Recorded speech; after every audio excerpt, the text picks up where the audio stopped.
ایک بات میں آپ کو بتا رہا ہوں, ہمارے سارے جذبات اس نبی محترم سے وابستہ ہے. ہم اپنا یہ نعرہ نہ کسی کو چھیڑنے کے لیے, نہ کسی کو چھپانے کے لیے, نہ کسی کو ڈرانے کے لیے, بلکہ ہمارا یہ وجدان ہے. جتنی قوت کے ساتھ ہم اپنے نبی کو پکاریں گے.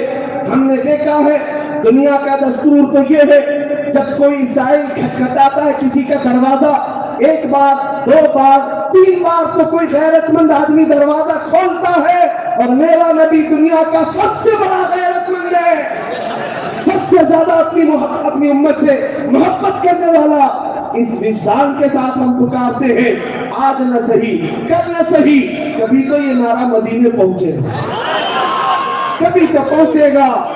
اور آئے گی مدد, آئے گی مدد. اور اس کے بعد پھر وہ حال ہوگا جس کو ہم کہتے ہیں کچھ دیر کی خاموشی ہے, پھر شور آئے گا. کچھ دیر کی خاموشی ہے, پھر شور آئے گا. آج کتوں کا وقت ہے, کل ہمارا دور ہے.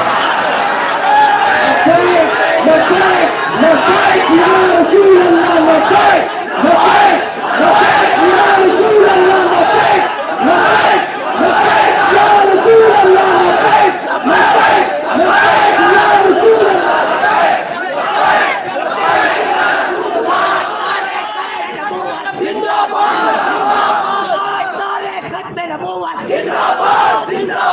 بس اس بات کو سمجھ جاؤ کہ محمد سے وفا کیوں نہیں. یہ جہاں چیز ہے کیا, قلم تیرے. بڑی بات کی ہے اقبال, چھوٹی چیز نہیں ہے. یہ جہاں چیز ہے کیا, لاکھوں قلم تیرے. ارے سیاست چیز ہے کیا, حکومت چیز ہے کیا, دولت چیز ہے کیا, جائیداد چیز ہے کیا, ارے دنیا چیز ہے کیا. لاکھوں قلم تیرے ہیں, شرط صرف اتنی ہے کہ محمد سے وفا کرے, حضور پاک صلی اللہ تعالیٰ علیہ وسلم سے وفا ہو. اور وہ کیسی وفا, تم تنہا رہو تو بھی میرے نبی کے غلام, بازار میں رہو تو بھی نبی کے غلام. یہ نہیں کہ ہماری مسجدوں میں اسلام نظر آئے اور شادیوں کے محلوں میں جا کر دیکھا جائے تو اسلام غائب ہو گیا, وہاں کہیں پر اسلام دکھتا نہیں. ایسا نہیں, ہر جگہ ہر قدم پر تم غلام مصطفیٰ ہو. اور جب یہ تمہارا عزم بن جائے تو دل سے جو بچا کچا خوف ہے وہ نکل جائے. یہ تجربہ بتا رہا ہوں میرے عزیز, تجربہ بتا رہا ہوں. آج سے آپ کو 2 سال پہلے کے حالات معلوم ہوں گے. لاک ڈاؤن بھی تھا, یا اس وقت ایک پاکھنڈی کتا بھونک رہا تھا. اس وقت اسی کرناٹک کی سرزمین سے اس فقیر نے اس کو للکارا تھا, یاد ہے نا. سنو سنو, جس کے پیچھے بڑی حکومت کے ہاتھ تھے, سب کچھ تھا, لیکن بھوکتے بھوکتے ختم ہوا. اور اس کے بعد زندگی ایسی کہ 4 لوگوں کے سامنے آنے سے بھی ڈر لگنے لگا. وہ نہیں آ سکتے, اپنے اوپر ڈر مسلط کر لیا. حضور کی شان میں بھونک کر کے, حضور کی گستاخی کر کے. سیکورٹی کی ضرورت ہے, پھر 10-12 باڈی گارڈ ساتھ میں رہنا چاہیے. اور تمہاری نیندیں بھی حرام ہوگی, نہ رات کو نیند آئے نہ دن کو چین. کیوں؟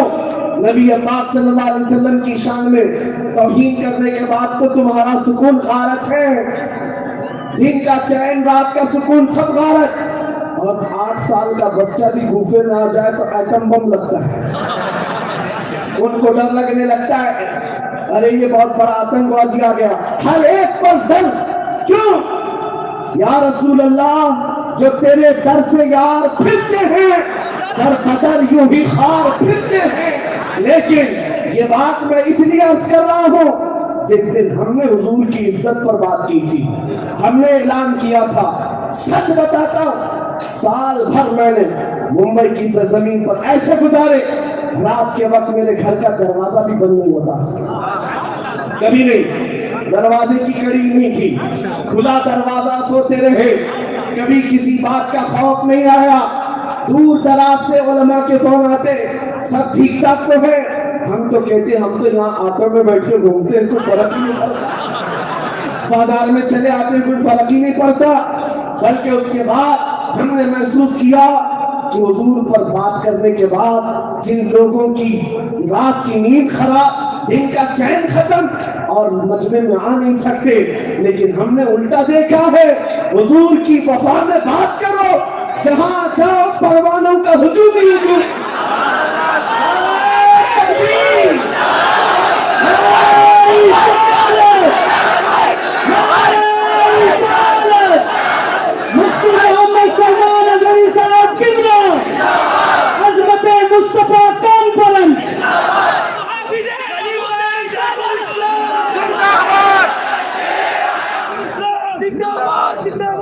میرے عزیزوں، یہ ہم نے دنیا میں دیکھ لیا سکون کسے کہا جاتا ہے، سکون کس کو کہا جاتا ہے۔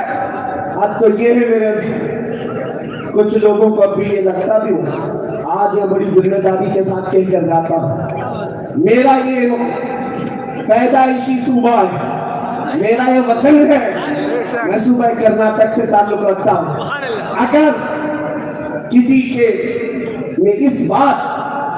اس بات کا خوف ہو کہ مولانا کو کل تو پھانسی پر چڑھا دیا ہے، مولانا کو جیل میں ڈال دیا ہے، بلا خوف و خطر جینا، کسی بات کا ٹینشن نہیں۔ جیل کی سلاخیں ہمارے عزم کو توڑنے والی نہیں، مظفر کو مقید نہ سمجھ اے سیاد، ہماری یہ اسیری بھی سنت آبائی ہے، ہماری قید کی زندگی بھی سنت آبائی ہے۔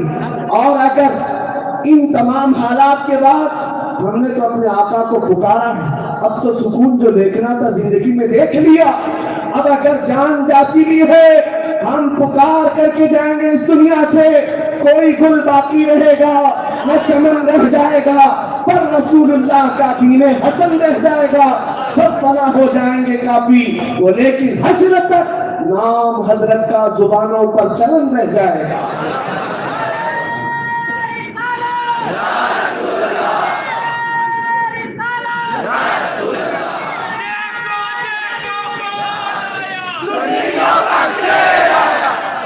میرے عزیزوں، ایک دور تھا غدر کا، جب یہاں پر انگریزوں نے جن علماء کو قید کیا تھا، جانتے ہو یہ وہی علماء تھے، 30,000 علماء کو درختوں پر لٹکا کر کے پھانسی دی تھی، 30,000 علماء ہماری تاریخ مٹا دی گئی، لیکن اے نوجوانوں تمہیں میں منتقل کر رہا ہوں، 30,000 علماء یہ وہ علماء تھے جنہوں نے اپنا دین نہیں بیچا، وقت کی طاغوتی طاقتوں کے تلوے نہیں چاہتے، موت کو انہوں نے قبول کر لیا۔ اور غدر کے اسی دور کے زمانے کی بات، مراد آباد شہر کے ایک عالم ربانی علامہ کفایت علی کافی کو 3,000 انگریزوں نے مل کر گرفتار کیا تھا۔ رسول پاک کے ایک شیر کو پکڑنے کے لیے 3,000 کتوں کی ضرورت تھی، اور گرفتار کیا، 7 دن تک قید میں رکھا، ان کے جسم پر گرم استری پھیرتے تھے، پریس گرم کر کے پھیرتے تھے، اور چمڑی جب جل جاتی تھی تو اس پر نمک چھڑکتے تھے، اور اس عالم ربانی سے کہتے تم یہ باتیں کہنا چھوڑ دو، نبی پاک صلی اللہ تعالیٰ علیہ وسلم کی عظمت کی بات کرنے والا وہ کفایت علی کافی، اللہ نے زبان میں ایسی اثر دی تھی، ایسا اثر دیا تھا کہ جتنے لوگوں کو وہ بات کرتے سب کے کان کھڑے ہو جاتے، اور ہمیشہ ظالموں کو یہ بات پتا ہے ایک حق بولنے والے عالم کی زبان ان کے لیے توپ سے بھی زیادہ ڈینجر نظر آتی ہے، ان کے لیے خطرہ۔ گرفتار کیا اور ان کے جسم کو جلاتے رہے، پھر کہتے رہے کہ چھوڑ دو، یہ باتیں چھوڑ دو گے تو معافی نہیں، بلکہ ہم تو اپنے دور میں تمہیں ایک منصب بھی دیں گے، ماہانہ وظیفہ بھی ملے گا۔ کفایت علی کافی نے کہا اتنا سستا دین نہیں ہے میرا، اتنا سستا دین نہیں ہے، میں یہ تمام چیزیں سہ لوں گا۔ 8 دن کے بعد انگریزوں نے کہا تھا تو پھر چلو پھانسی کے پھندے پر چلنے کو تیار ہو جاؤ، انہوں نے بلا خوف کہا تھا چلو چلتے ہیں، نہ ماتھے پر شکن نہ جسم میں گھبراہٹ، اور ایسے چلے جا رہے جیسے کوئی دولہا جا رہا تھا۔ مراد آباد کے چوک پر لایا گیا تھا اور لوگوں کا مجمع بھی تھا، اس وقت کفایت علی کافی کو بھرے مجمع میں پھانسی کے پھندے پر جب یہ ظالم لٹکا رہے تھے، پوچھا کوئی آخری خواہش ہے؟ آخری خواہش کیا ہے؟ بہت سارے پھانسی پر چلنے والے لوگوں کو جب یہ پوچھا جاتا ہے تو لوگ خواہشیں بتاتے ہیں، بیوی سے مل لو ایک بات، بچوں سے ملاقات، ماں باپ سے مل لوں، لیکن کفایت علی کافی نے کہا آخری خواہش صرف اتنی ہے، ایک بار نعت رسول پڑھ لوں، میرے مصطفیٰ کو یاد کروں۔ یہی وہ اشعار ہے جو ابھی میں نے گنگنائے۔ کفایت علی کافی پھانسی کے پھندے پر چڑھنے سے پہلے یہ کہہ رہے تھے کوئی گل باقی رہے گا نہ چمن رہ جائے گا، پر رسول اللہ کا دین حسن رہ جائے گا۔ عزیزان گرامی وقار، یہ باتیں اس لیے ٹرانسفر کر رہا ہوں، دل کے اوپر اگر کوئی بوجھ ہے تو نکال دو، خوف ہے تو نکال دو، اس لیے کہ آج کے جو حالات ہیں یہ پہلی مرتبہ نہیں آ رہے۔ اے سنیو، تمہیں تو یقین ہونا چاہیے ہماری تاریخ کئی ہزار کربلا سے بھری ہوئی ہے، ایک نہیں، کربلا بار بار ہوتے رہے۔ وہ بڑا کربلا تھا جس میں مولا حسین اترے، لیکن زمانے نے بار بار وہ میدان دیکھے گئے، قتل و غارت کے، بغداد کو خون سے نہلا دیا گیا تھا، لیکن سب ہونے کے بعد بھی آج بھی اسلام کی شاخیں بلند ہیں، آج بھی اذانیں بلند ہیں۔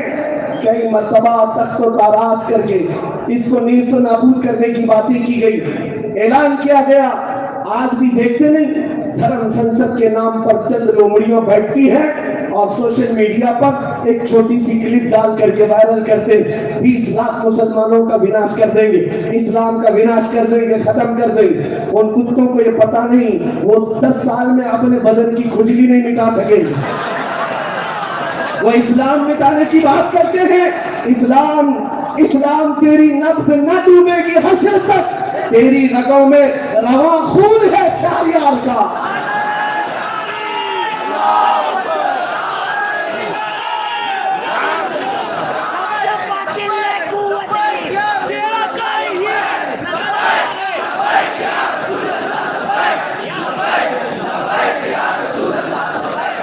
بہت سارے لوگوں کو ایسا لگتا ہے مولانا بہت سخت بول رہے ہیں۔ میرے عزیزو، جس کا سب لٹ گیا بچا کچھ نہیں ہے، اس سے کس بات کی توقع کرتے ہو؟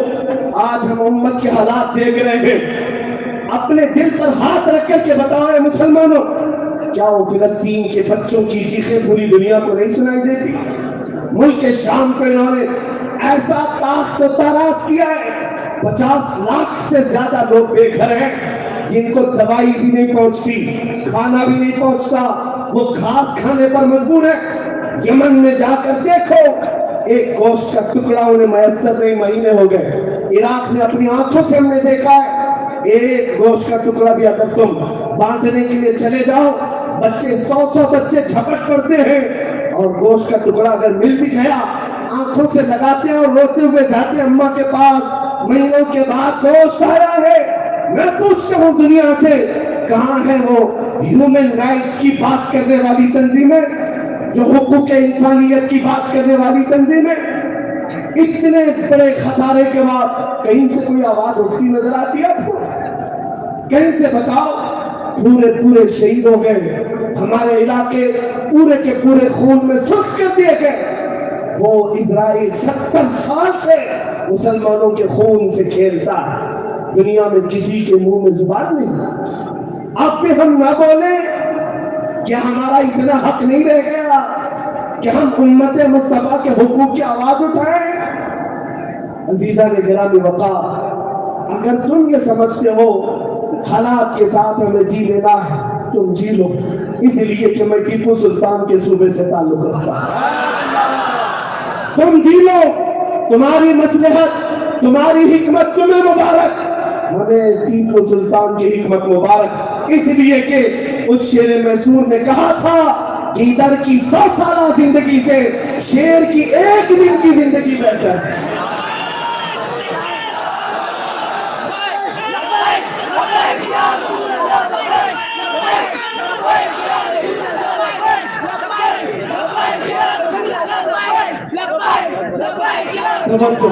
میں اپنی بات کو اب اس نقطے پر آ کر ختم کرنا چاہتا ہوں۔ احساس پیدا کرو، اور اللہ تعالیٰ نے ایمان دیا ہے تو حق بولو اور حق پر قائم رہو، اور اسی کے ساتھ دنیا سے جاؤ۔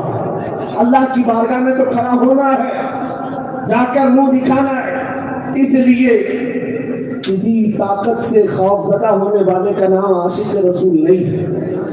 کسی آندھی اور طوفان سے ڈر جانے والے کا نام مومن صادق نہیں۔ ہزاروں طوفان آنے دو، آندھیاں آنے دو، ہمارا سب کھینچ کر لے جائیں، لیکن ہمیں اتنی بات ضرور یاد ہے، دنیا ہر چیز مجھ سے چھین سکتی ہے مگر آمنہ کے لال کی محبت میرے سینے میں سدا قائم رہے۔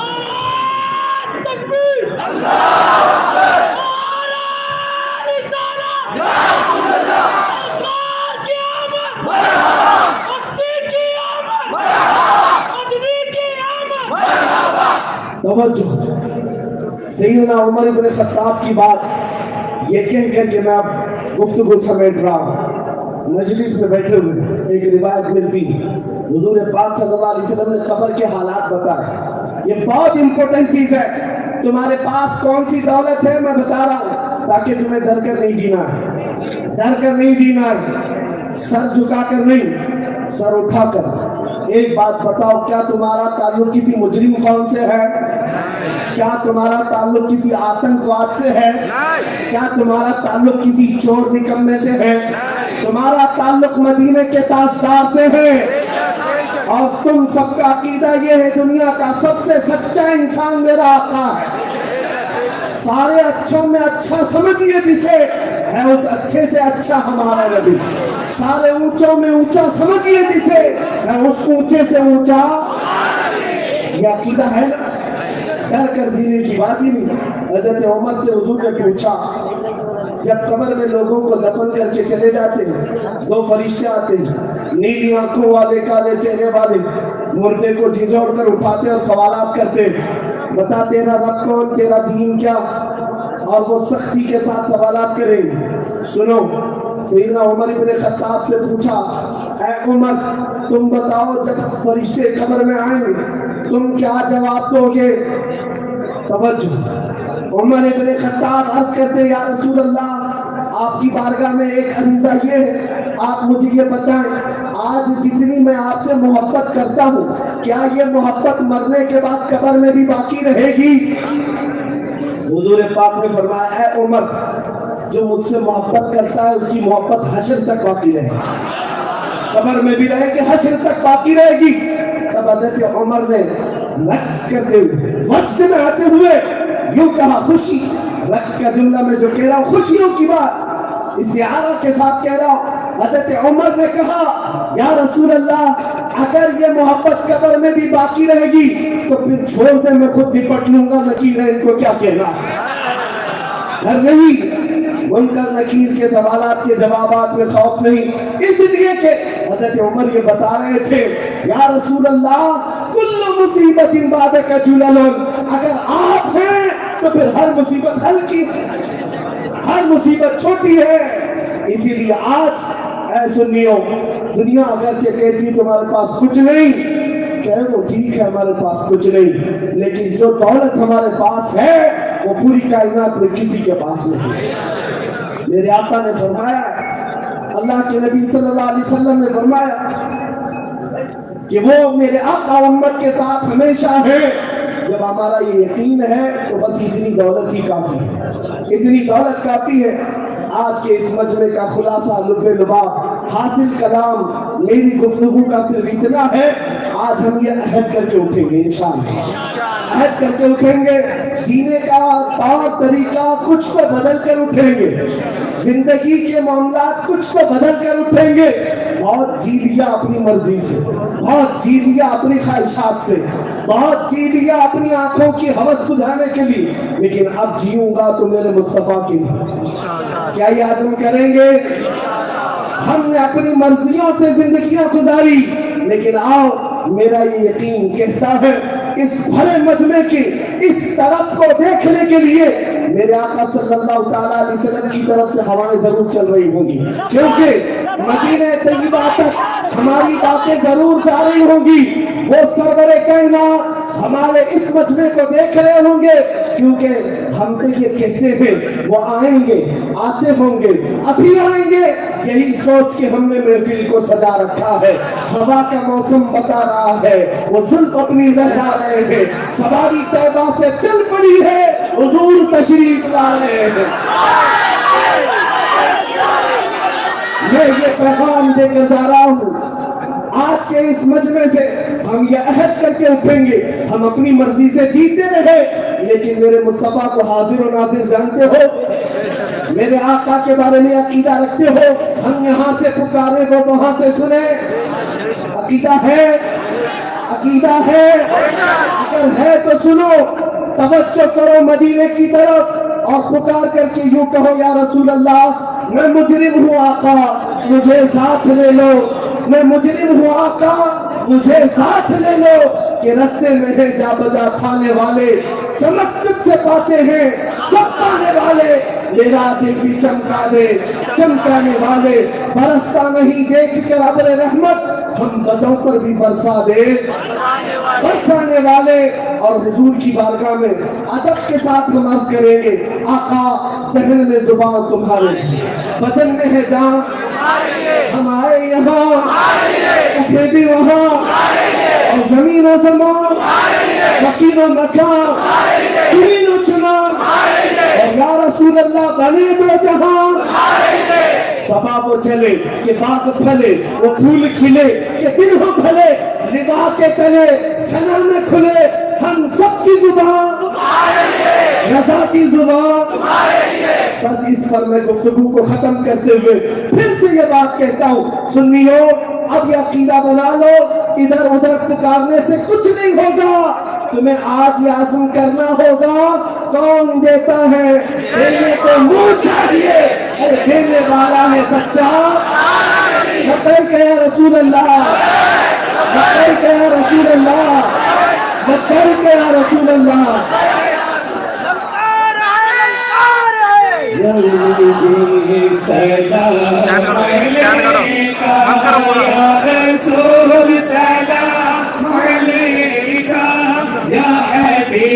سلام علیکہ صلوات اللہ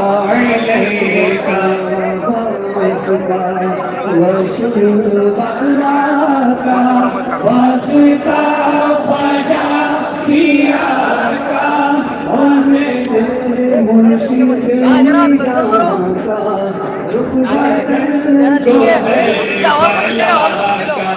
یا حبیبی یا رسول اللہ سلام علیکہ یا رسول سلام علیکہ یا حبیب سلام علیکہ صلوات اللہ علیکہ۔